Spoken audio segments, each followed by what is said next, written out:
y aún no se ha manifestado lo que hemos de ser. Pero sabemos que cuando Él se manifieste seremos semejantes a Él porque lo podremos ver. Estaremos cara a cara, tal como el canto decía. Y todo Amén. aquel que tiene esta esperanza en Él se purifica, así como Él es puro. Yo les cuento, déjenme que les cuente, hermanos, que tengo mi hijo menor, de los 4 hijos. Él visitó allí la iglesia cuando fuimos allá a Washington y tal vez voy a incluirlo como el primero de mis pedidos. Él niega, él no quiere, él ya abandonó la fe y dialogando con él me dice, ¿por qué no se deja ver? Tú me dices que es invisible, eso está en la Biblia, lo dicen, pero así nunca vamos a saber si Dios existe o no existe. Y no puedo hablar con él en un lenguaje en que no querría yo ganar su corazón. Pero justamente el texto ahí es muy claro. Con la impureza que tenemos actualmente no podremos verlo. Y esta es una lucha diaria y que tiene un deadline, que es el cierre de la gracia. Hasta ese tiempo, Dios permite que luchemos para que modifiquemos nuestro carácter. Y por lo tanto, ese es mi anhelo con este hijo menor y mi primera petición. Así que, hermanos, vamos a comenzar con una oración, ¿sí? Pedimos la bendición del Señor y traemos los pedidos que cada cual quiere expresar, ¿sí? Oramos. Querido Padre que estás en el cielo, te damos gracias por este nuevo encuentro que tenemos para darnos ánimo, aliento, como el canto decía, de tener aquella preciosa chance, la más grande de todas, de ver cara a cara a nuestro Señor Jesús. Pero hay una misión por delante. Rogamos ahora tu bendición en esta reunión, que toques cada corazón, que avives nuestra fe, nuestra esperanza, que Dios actúe en nuestras almas para que sintamos la urgencia de una debida preparación. Guíanos en el estudio. Te lo pedimos y agradecemos en el nombre de Jesús. Amén. Amén. Bien, mis hermanos, tomemos el tiempo entonces para hacer nuestros pedidos, peticiones que tengamos y oraremos por ello. Ya traje el primero, que es la conversión de mi hijo menor, para que estudiemos juntos la palabra de Dios. Quiero invitarles si habrá algún hermano que tenga algún comentario o inquietud que nos quiera compartir, con gusto lo puede traer y así entre todos aprendemos lo que tengamos que aprender, ¿sí? Sea lo que tengamos por hacer, por decir, ¿verdad? Lo pueden compartir también. Sí, pastor, hubo algo de que yo creo que no solo a mí me impresionó, es el hecho de esa declaración tan certera, ¿verdad? De que si no recibimos la lluvia tardía, la lluvia temprana, no esperemos recibir la lluvia tardía. Y inclusive escuché también a mi suegro que le había impresionado esa declaración. Y nos hace conscientes, ¿verdad?, de que debemos de buscar el bautismo en el Espíritu cada día. Y es impresionante esa cita. Gracias, mi hermano. Yo me quedé de igual manera impresionado también. Recuerdo Testimonios para los Ministros, página 507. Lo he compartido en otros lados también. Y los hermanos quedan pensando. Alguien me dijo, ahora entiendo las otras citas del Espíritu de Profecía sobre cuando uno no alcanza o Dios finalmente tenga que rechazar a aquellos que estuvieron a media cocción, ¿no? Y cómo tenemos que esforzarnos participando de la lluvia temprana y así heredamos la lluvia tardía. Yo traigo ahora a continuación otras citas relacionadas que hacen que el hermano que participó mal de la lluvia temprana participe mal de la lluvia tardía, y especialmente con respecto a la luz que tenga que llegar. Hermanos, ahí estamos mirando la comparación. Recuerden que nos detuvimos un poco en el número 7, ahí lo vemos, enjuiciamiento, así como Jesús tuvo el suyo para dar testimonio. En nuestro caso, lo mismo, ya lo decía Lucas capítulo 21, 12 en adelante, que sería ocasión para dar testimonio, ¿sí? Ante reyes. También es el tiempo de el sellamiento preparatorio para la lluvia tardía. Ya está la ley dominical, recordemos, ¿no? Esto ya es posterior a la ley dominical. Y entonces, lluvia tardía y fuerte pregón. Yo lo que quiero compartir ahora, hermanos, es qué pasó con esta declaración, que varias, son más de una, que la hermana White trajo, y que hubo hermanos que se resistieron, pero nada menos que líderes. ¿Estuvieron mal preparados con la lluvia temprana? O sea, ahí es donde saltan muchas cosas que no estaban claras. Entonces, voy a traer a continuación. Recuerden, hermanos, estamos leyendo citas y comentando, pero en base a este concepto de la tipología, que sí, lo que le pasó a Jesús nos pasaría a nosotros también. Como esto que estoy preparando para mostrar a continuación, que en un momentito más ya lo separo para que lo miremos y lo estudiemos. Ahí ya tenemos una imagen, ¿sí? Muchos adventistas rechazan obstinadamente la luz. Obviamente hay problemas con la lluvia temprana, ¿sí? Entonces es lo que vamos a mirar a continuación. Y va pues la primera cita. En las iglesias adventistas del séptimo día, esto apareció publicado en la Review and Herald. Después les cuento, hermanos, que todas las citas yo las pude compulsar hace un par de días.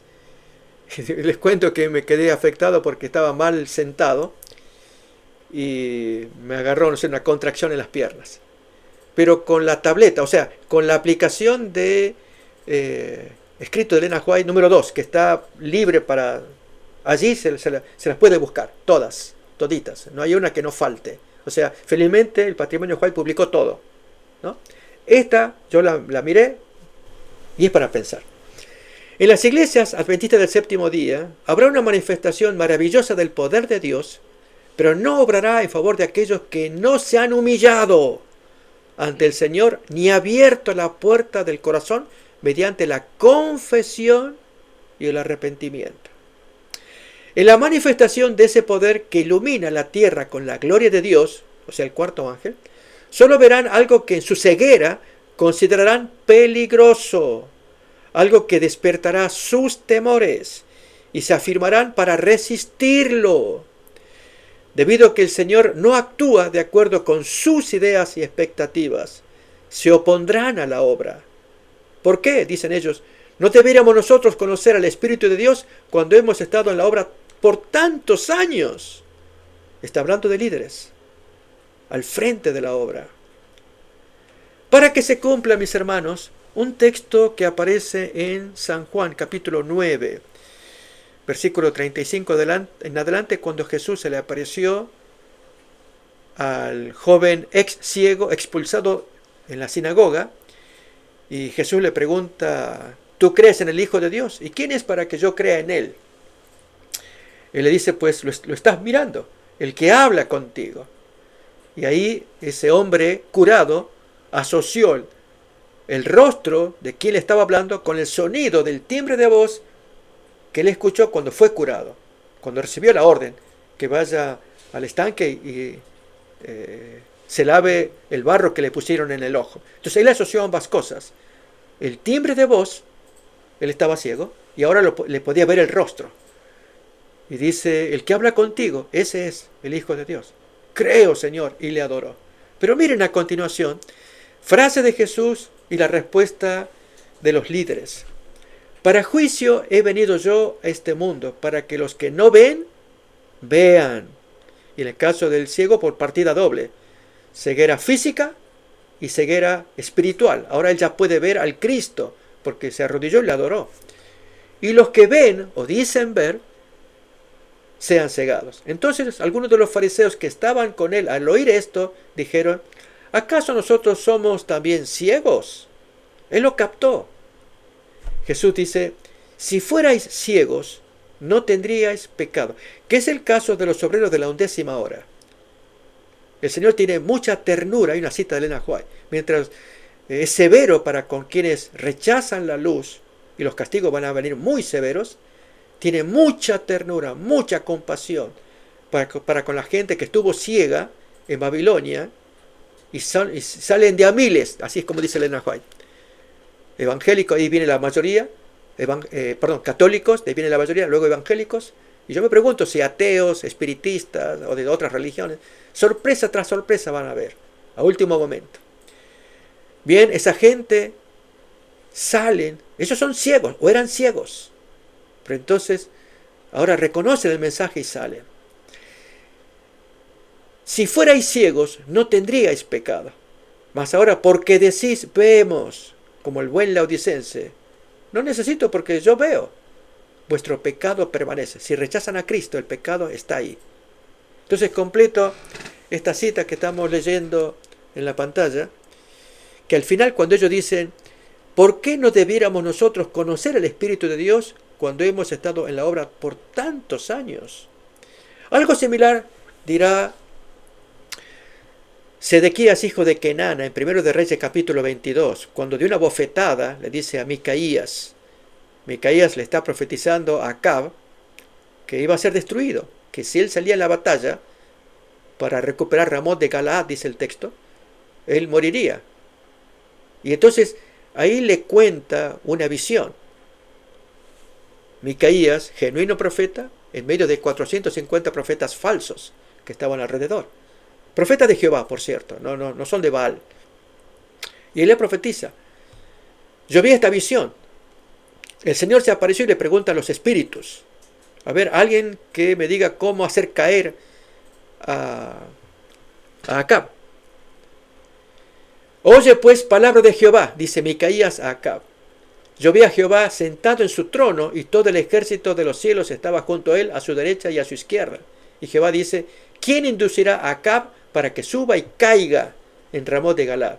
Y uno decía de una manera, otro espíritu decía de otra manera. Y salió un espíritu y se puso delante de Jehová y dijo, yo lo haré. ¿Y de qué manera? Yo saldré y seré espíritu de mentira en boca de todos sus profetas. Y le dice el Señor, tú lo inducirás y aún lo conseguirás. Ve, hazlo así. Me gusta tu idea. Es la forma en cómo lo presenta Micaías, ¿no? Pero noten la reacción. Y ahora aquí Jehová ha puesto espíritu de mentira en la boca de todos tus profetas. Y Jehová ha decretado el mal acerca de ti. Entonces se acerca Sedequías, hijo de Kenana, y noten acá, le golpea en la mejilla al profeta. Y le dice, ¿por dónde se fue de mí el espíritu de Jehová? No dice el espíritu de Baal. Por eso estamos diciendo que no eran profetas de Baal o de Acera. ¿Por dónde se fue de mí el espíritu de Jehová para hablarte a ti? ¿Quién eres? ¿Quién te crees que eres? Saben, hermanos, ese es el mismo problema en los días finales. Terrible. Soberbia. Ceguera. Total control. Acá se va a hacer como yo quiero que se haga. Y Dios no quiere esa gente. Miren a continuación la siguiente cita. Dios tiene hijos, muchos de ellos en las iglesias protestantes, y un gran número en las iglesias católicas que están más listos a obedecer la luz y hacer lo mejor que ellos saben que una gran cantidad de adventistas que guardan el sábado, pero que no andan en la luz o en la lluvia temprana. Por eso no están recibiendo la tardía. El Señor hará que el mensaje de luz sea proclamado, que los protestantes sean amonestados y despertados al verdadero estado de cosas, y a considerar el valor del privilegio de la libertad religiosa del cual han gozado por mucho tiempo. Y aquí, hermanos, quiero recordar la discusión que aparece en internet, en YouTube, entre Talarico, que fue el representante republicano, contra Noble, que fue la dama que introdujo su propuesta de obligar a las escuelas en Texas a que carguen los 10 mandamientos, que sean expuestos. Y el hombre, hay una discusión que aparece muy bonita, me hacía acordar a Alonso Jones, que se opuso a la ley dominical en 1888 y felizmente dio resultado. En el caso de Talarico no. Él dijo, yo soy cristiano, soy bautista y he ido a la iglesia siempre, pero esto no me parece adecuado, que se obligue a la gente, a los niños especialmente, a que miren en los mandamientos la obligación, porque si tenemos niños de otros credos, imaginemos islámico, budista, ateos, en fin, ¿qué hacemos? Entre niños, ¿cómo uno le explica al otro? Eso no están capacitados, eso hay que enseñarlo en la casa, ¿no? Y se puso interesante, e incluso desafió a la congresista opuesta que proponía y triunfó la propuesta de ella de imponer los 10 mandamientos en las escuelas en Texas, si los congresistas cumplen los mandamientos. Él hizo esa pregunta, ¿no? Y la mujer trató de evitar, muy amable los dos, en la forma de tratarse, muy cordiales ambos, pero que no era el punto si los congresistas cumplen o no los mandamientos. Pero esta señora Noble no se daba cuenta, como dice la cita que estamos leyendo al final, el valor del privilegio de la libertad religiosa.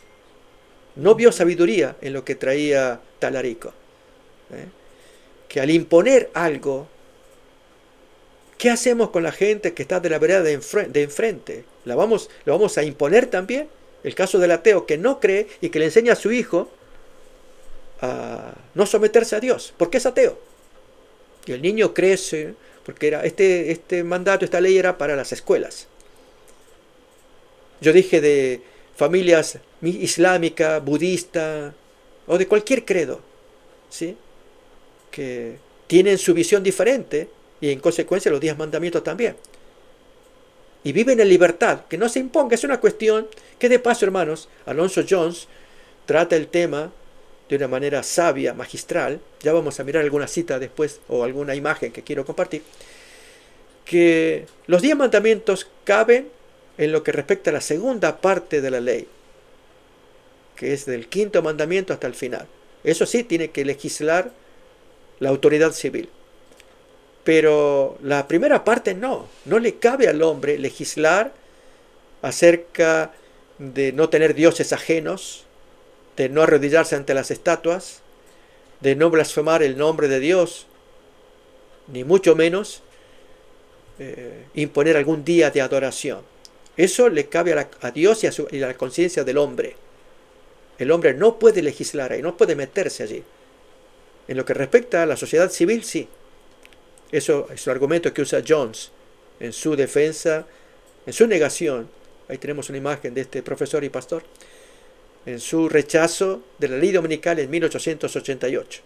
Como ustedes saben, ahora está volviendo la amenaza a través de la presencia de quien es el secretario de Trabajo, Solicitor of Work, algo así es el nombre en inglés, que fue el propulsor de los contenidos dominicales en el proyecto 2025, Jonathan Berry, y que hoy actualmente ocupa ese poder en el gobierno actual, ¿no? Secretario de Trabajo. El máximo poder, trabajo y descanso en el país. Así que ahí es donde yo recomendaría volver al argumento. Ya después voy a comentar la literatura que pueda ser útil de leer, gastar tiempo leyendo, para que tengamos buenos argumentos a la hora de testificar. Recuerden que estamos en esta sección de testificación, ¿sí? Miremos todavía más esta tercera cita. El mensaje del tercer ángel no será comprendido. La luz que iluminará la tierra con su gloria será considerada una luz falsa por aquellos que se niegan a caminar en su creciente esplendor. Habla del pueblo adventista porque el mundano no ve luz allí, ve que esta gente se volvieron excitados, gente que sostienen sus argumentos, predican sus cosas. El mundano ve este fenómeno como algo peligroso para la comunidad, pero el cristiano, y el adventista en particular, lo reconoce como luz falsa por un motivo: se negaron a caminar en su creciente esplendor. Si no quedó claro, vamos a ver más todavía. Adventistas que se oponen a la luz de la lluvia tardía, como ocurrió con el caso de Esteban en sus días, y que buscaban apedrearlos, gente que no entendía el mensaje del Señor. Miren esta, Testimonios para los Ministros, página 300.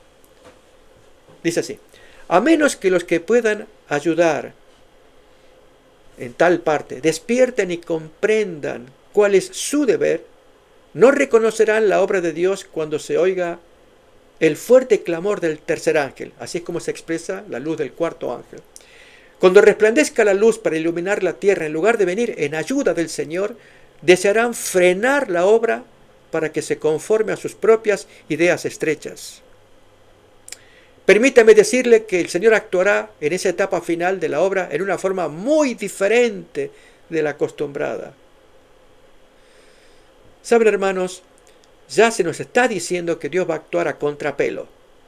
Por lo tanto, preparémonos para ese contrapelo. Si viene la luz por izquierda, por derecha, por arriba, por abajo, o sea, de una manera sorpresiva. Y especialmente a la gente que ocupa puestos, líderes, pastores, maestros, doctores, o aún la gente humilde que creía que debía ser así. No, va a ser de un modo en que el corazón que venía con la lluvia temprana lo va a captar. Sigue más. Permítame decirle que el Señor actuará en esa etapa final de la obra en una forma muy diferente de la acostumbrada, contraria a todos los planes humanos. Habrá entre nosotros personas que siempre querrán controlar la obra de Dios y dictar hasta los movimientos que deberán hacerse cuando la obra avance bajo la dirección de ese ángel que se une al tercero para dar el mensaje que ha de ser comunicado al mundo. Dios empleará formas y medios que nos permitirán ver que Él está tomando las riendas en sus propias manos. Los obreros se sorprenderán por los medios sencillos. Creemos que se refieren a los laicos, que utilizará para realizar y perfeccionar su obra en justicia. Ahora, ¿cuál es la clave, la causa de por qué ese rechazo? Esta es una cita que miramos ya un tiempo atrás y que vale la pena mirarla de nuevo por el contexto en que estamos aprendiendo, conociendo estos mensajes, ¿no?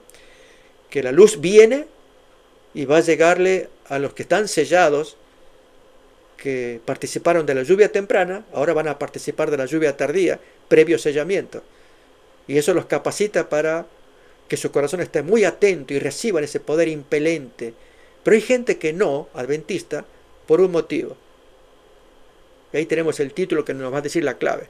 No fueron santificados obedeciendo a la verdad. Aparece en el conflicto de los siglos. Conforme vaya acercándose la tempestad, muchos que profesaron creer en el mensaje del tercer ángel, pero que no fueron santificados por la obediencia a la verdad. A eso nos referimos con que no practicaron la lluvia temprana.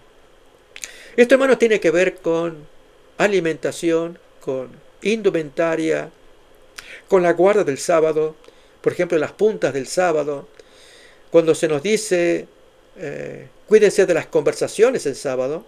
Recordamos Isaías 58, versículos 13-14. Cuando retrajeres tu pie de pisar el sábado y los llamares delicia santo de Jehová, no haciendo tu voluntad. Ahí tenemos el texto para recordarlo. Y los llamares delicia santo, glorioso de Jehová. Y lo venerares, no andando en tus propios caminos, no buscando tu voluntad, no hablando tus propias palabras. Entonces te deleitarás en Jehová y yo te haré subir sobre las alturas de la tierra. Esa es la parte que le toca a Dios. Practicar las cosas que ahí pide el Señor es que ya estamos recibiendo la lluvia temprana. Esa nos habilita. Así, hermanos, hay un sinnúmero de asuntos que resolver como adventistas mientras estamos preparándonos para la lluvia tardía. Sigue más. Que no fueron santificados por la obediencia a la verdad, abandonarán su fe e irán a engrosar las filas de la oposición. Pero de una manera en que no es que se convierten en ateo o en... No. ellos a su manera adventista apoyan a los otros enemigos antiadventistas, porque los antiadventistas los tildan de fanáticos y estos antiguos hermanos nuestros están en la misma línea. Los ven como peligrosos. Uniéndose con el mundo y participando de su espíritu, justamente no se han santificado, no se han quitado el espíritu carnal. Llegarán a ver las cosas casi bajo el mismo aspecto. Así que cuando llegue la hora de prueba estarán preparados para situarse del lado más fácil y de mayor popularidad. Hombres de talento y de elocuencia que se gozaron un día en la verdad emplearán sus facultades para seducir y descargar almas. Y noten ahora, muy duro lo que viene, se convertirán en los enemigos más encarnizados de sus hermanos de antaño. Les conocen los puntos flacos, débiles. Ese fue el caso de Dudley Cartwright. Él fue un ferviente defensor, pastor adventista del tiempo de Elena White, defensor del sábado, pero cuando él 3 veces fue y volvió, en la tercera ya no volvió más al seno adventista y se convirtió en el más formidable enemigo de los adventistas. 2 libros le caracterizan. Uno es Renuncia al adventismo del séptimo día y el otro un escrito contra Elena White. Y sin embargo, es interesante, les cuento, hay una versión en español de quien fue secretaria de Cartwright, era una jovencita de 17 años, y ella cuenta una historia, cuando trabajó para él, hasta que falleció. Duró un poquito tiempo con él, pero él lo vio, cómo el hombre gritaba, estoy perdido, estoy perdido. Yo fui secretaria de Cartwright, se llama, escrita por Carrie Johnson, es el nombre de la señora. Muy anciana, cuando ella nunca quiso contar, pero ya muy anciana contó y publicó las memorias. Entonces, ¿qué será el destino de esa gente? No sabemos. Pero ya la profecía nos dice que debemos estar más que preparados. Dice más, cuando los observadores del sábado sean llevados ante los tribunales para responder de su fe, estos apóstatas serán los agentes más activos de Satanás, como lo fue Dudley Cartwright en su momento, para calumniarlos y acusarlos y para incitar a los magistrados contra ellos por medio de falsos informes e insinuaciones.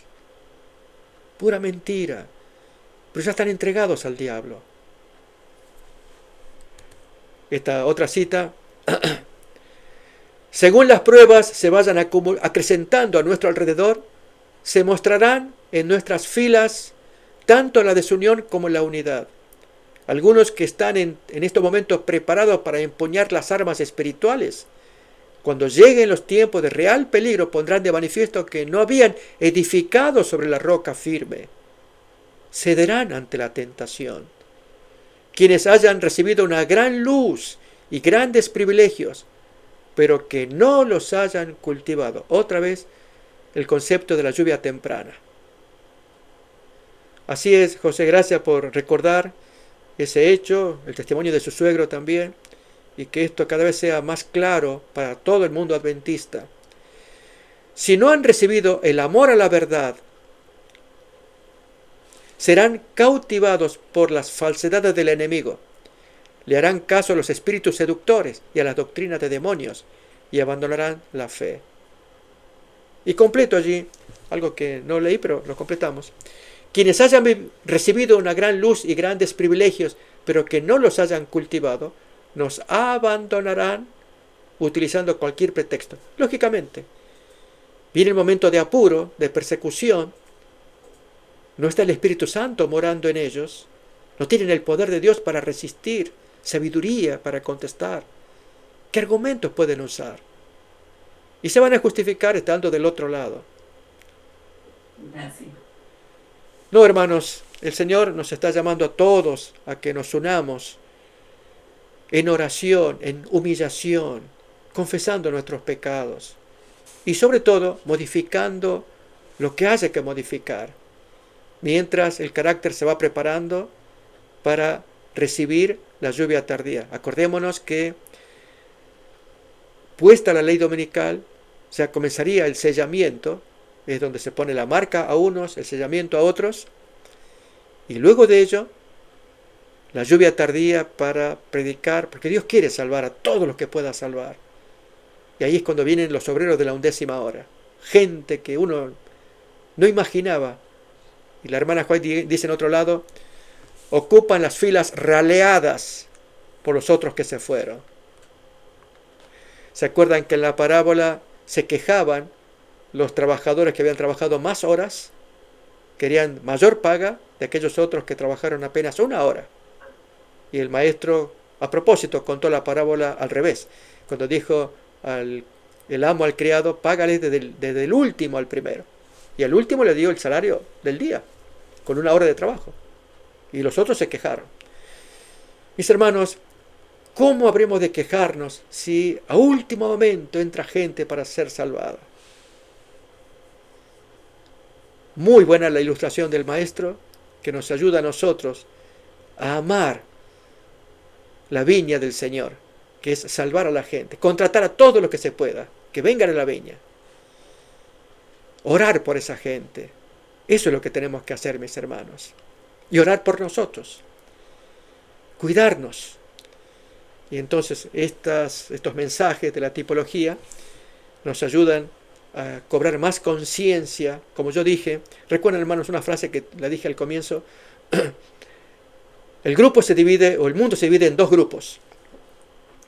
Por un lado, hay una acumulación de peso de culpabilidad. ¿Sí? Eso Jesús lo cuenta en Mateo 23, 29 en adelante, que la sangre de Abel hasta la de Zacarías, todo se va a reclamar de esta última generación en la destrucción de Jerusalén. Hay una acumulación de peso, de culpa en esa gente. Y al revés, para los santos, hay una acumulación de responsabilidad, de conciencia, de santidad. Si sentimos eso, hermanos, ahora sí, entramos en el aro. Dejemos que el Espíritu Santo vaya creando más conciencia, más carga en la mente.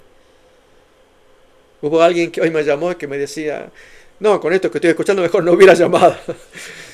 Un ser amado. Pero Dios nos tiene paciencia. Y que esa acumulación de responsabilidad, de conciencia, vaya creciendo, para que amemos el mensaje de santidad hasta que venga el cierre de la gracia. Y ahí ya todo lo que se podía hacer se hizo y se terminó también.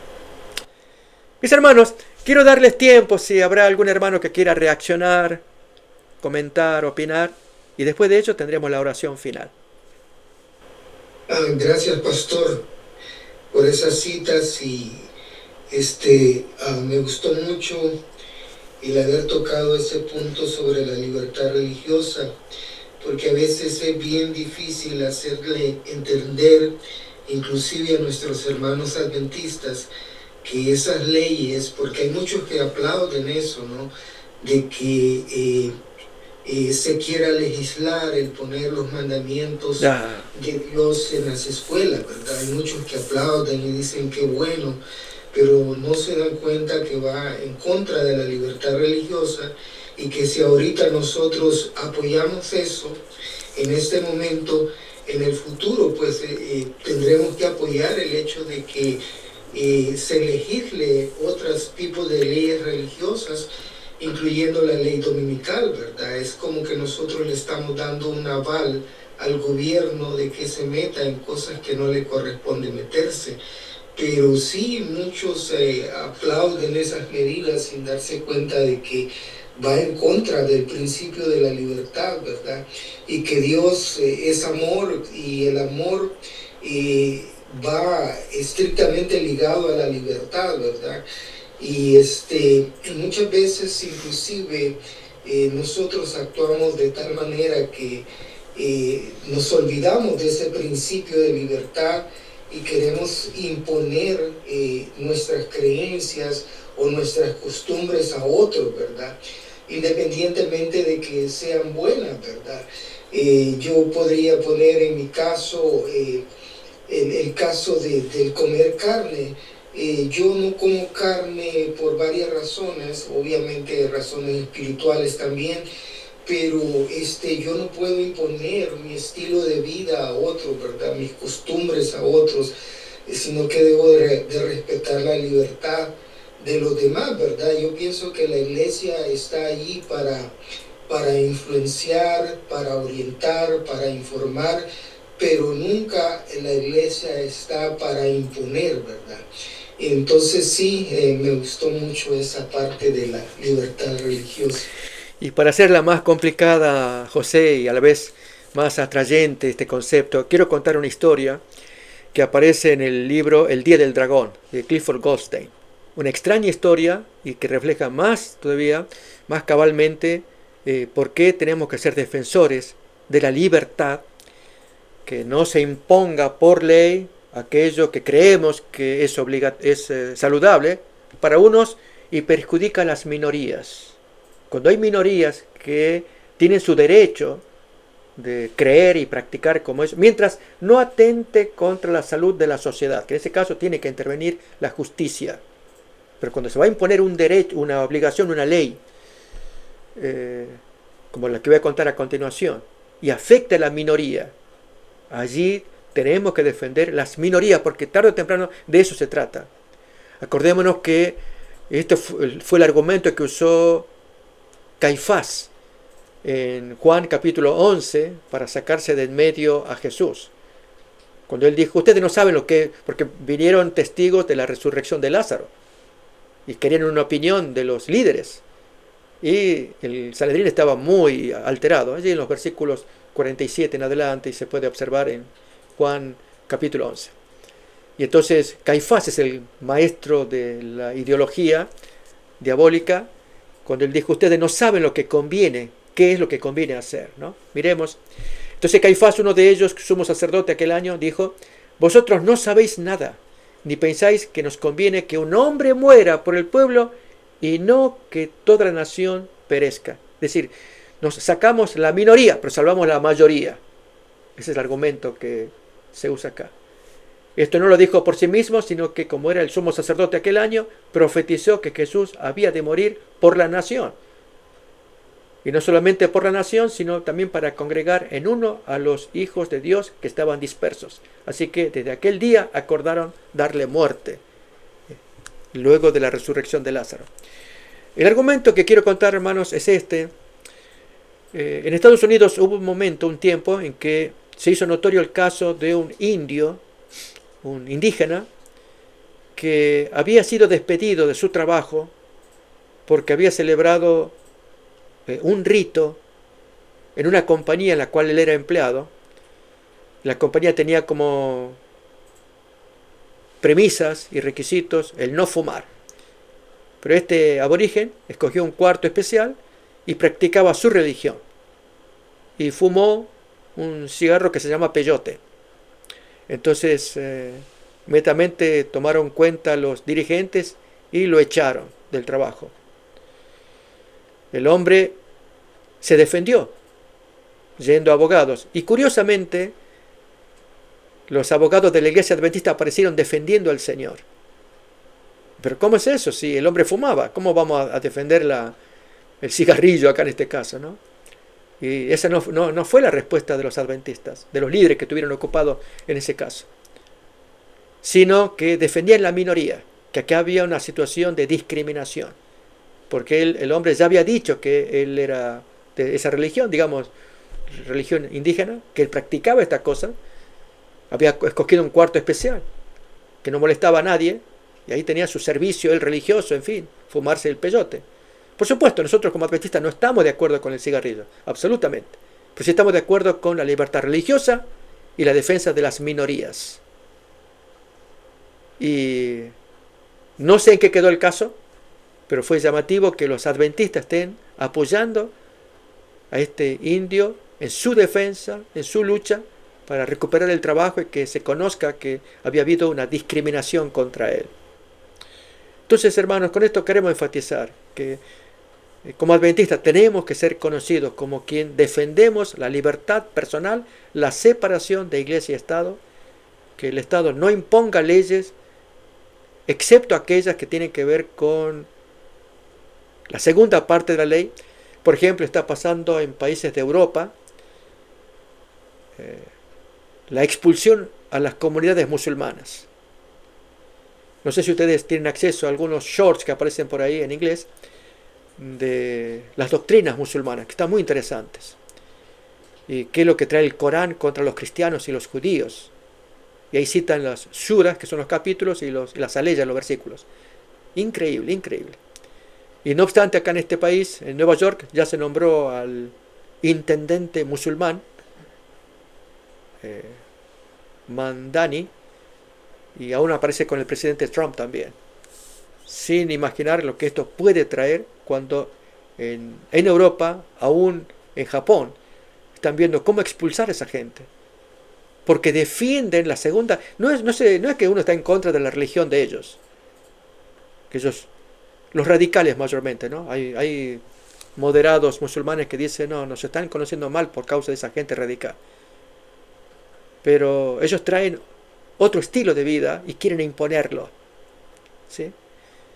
Entonces, ahí es donde se tienen que definir las naciones qué van a hacer en la protección de sus ciudadanos. Y aquí se legisla en la segunda parte de la ley, que no roben, no mientan, no maten. En la primera parte le cabe a Dios, si el hombre quiere adorar a Alá, o quiere adorar a Jehová, o negar ningún Dios. Eso es entre Dios y el hombre, la conciencia del hombre. La ley el Estado no puede legislar ahí. Pero con estas leyes que se están aproximando, que primero se llaman leyes para la familia, de trabajo, para la salud de la sociedad, en el plano del descanso. Sin embargo, decimos que es ley religiosa. ¿Por qué no se pone otro día en lugar de domingo? Y sin embargo se va a imponer porque la profecía así lo decía.